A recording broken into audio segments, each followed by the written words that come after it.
Morning, everybody. Welcome to our next week. I want to say we're on week 4 or 5 of online learning.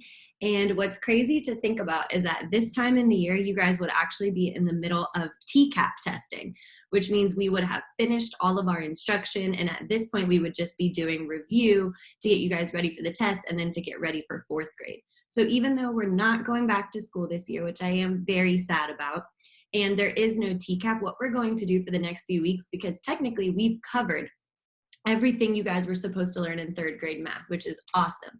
So what's going to happen from here on out is Mr. Carrere and I are going to be picking some different 3rd grade skills that are going to be really important in 4th grade, and we're going to be reviewing those.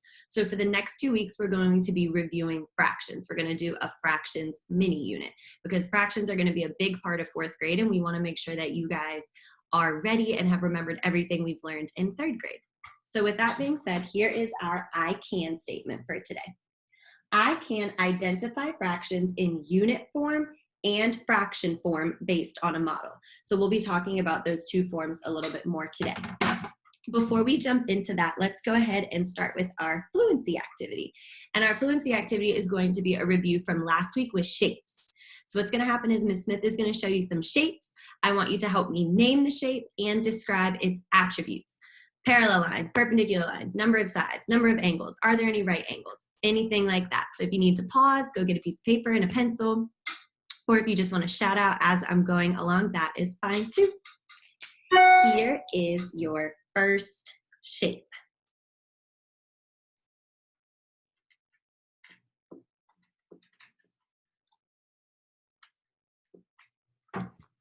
What shape is this?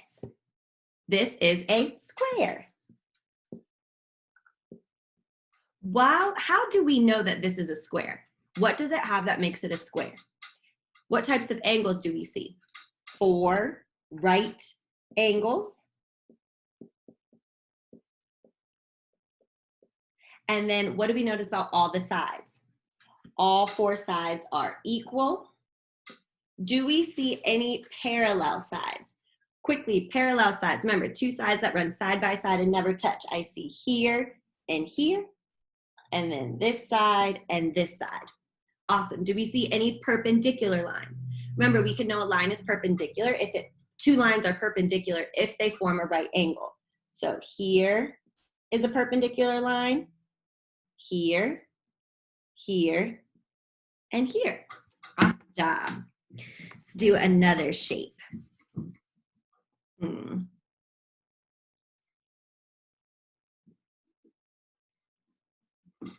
What would we call this shape? Hopefully you're thinking a trapezoid. What do we notice about a trapezoid? Does it have any right angles? No right angles. We see no square corners. My cat may jump into the camera. If she does, I apologize ahead of time. No right angles. Do we see any parallel lines? Hopefully you see the top line and the bottom line run side by side, never touch. Do we see any perpendicular lines? No. What does a trapezoid fall under? How many sides does it have? 4, so it is a quadrilateral. Let's go ahead and do one more.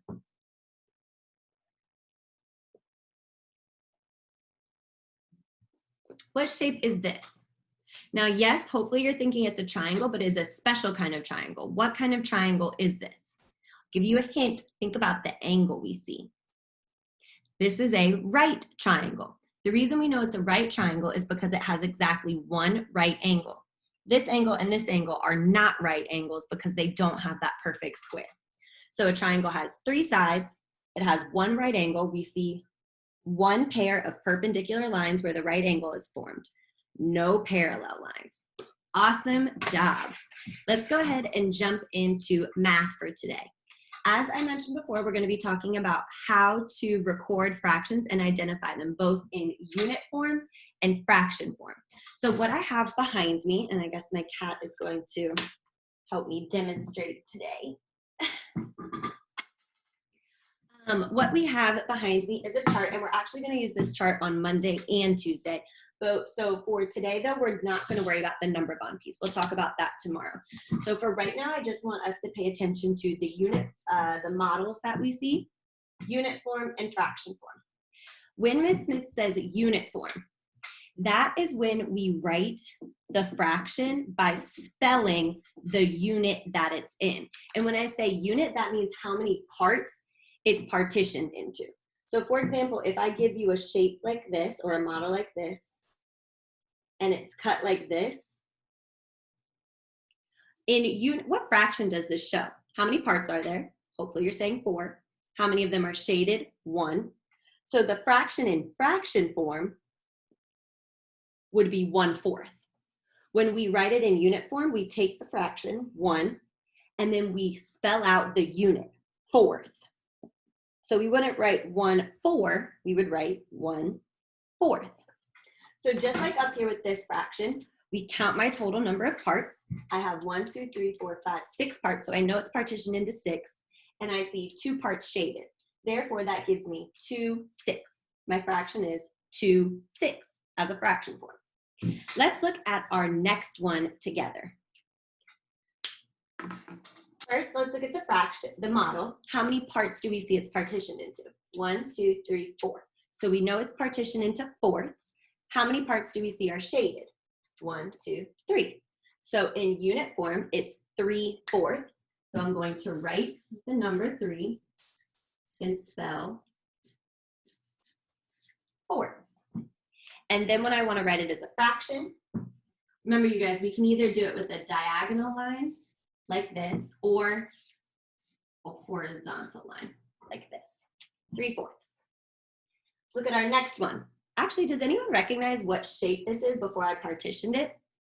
It is a trapezoid, and I was able to partition it into thirds by creating triangles.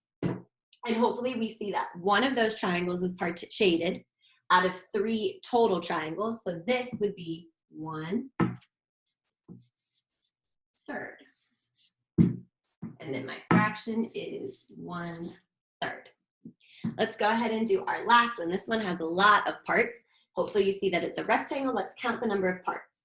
I could count 1 by 1 each time, but that would take a little long. If I see that they're in columns of 2, I can just skip count. 2, 4, 6, 8, 10, 12, 14. So I know it's out of 14 parts, and then I'm going to count my shaded parts.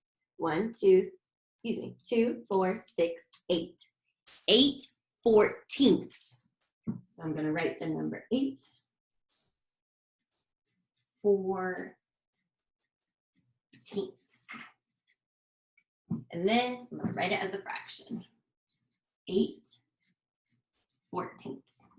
Today is pretty much just a general introduction to see what you guys remember about identifying fractions and writing them in the 2 forms.